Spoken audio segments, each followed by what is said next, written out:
Back for more on personal responsibility, and we're back in Romans chapter 12, which is a great chapter full of instructions, and I encourage you to read the entire chapter. But for this particular section and video, we're going to start in verse 16. Be of the same mind toward one another.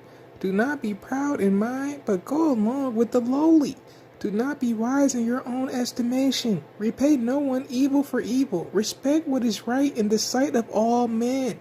If possible, on your part, be at peace with all men. This is your personal responsibility, whether young or old. It mentions the mind here. Are you thinking the same around the people you're around? Remember, there's going to be good ways of thinking and bad ways of thinking. What about proud in mind? Are you comfortable going along with the lowly? And always rely on the wisdom of God, which can be found in Scripture for estimations. How can you be at peace with all men? Well, for one, if you're not around, how can anything go wrong? In respecting what is right in the sight of all men, how can that be achieved? In James chapter 4, where do fightings and strivings come from among you? Do they not come from your pleasures that battle in your members?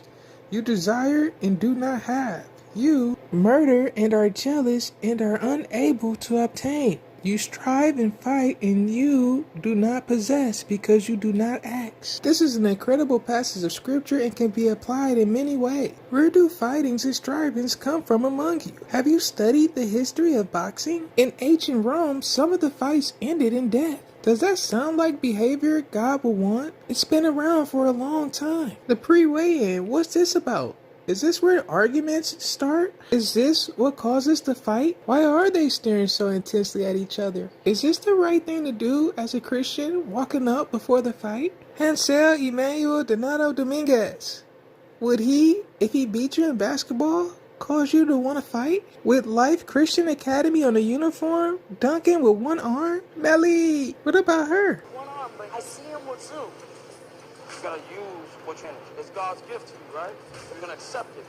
I highly encourage you to read Romans chapter 14. These videos are not intended to tell you which sports are evil or which sports are good, or what lifestyle or what things you should be doing or should not be doing. What's important is that you obey God, because what may be good for you may not be good for me. Do you have allergies? And most importantly, verse 12, each one of us therefore shall give account of himself to Elohim. Only you know why you do the things that you do, or why you don't participate in certain things. The same reason you do a sport may be the same reason someone doesn't. So don't judge. Verse 13, therefore let us not judge one another any longer, but rather this, not to put an obstacle or a stumbling block in our brother's way. Serve God in your own way.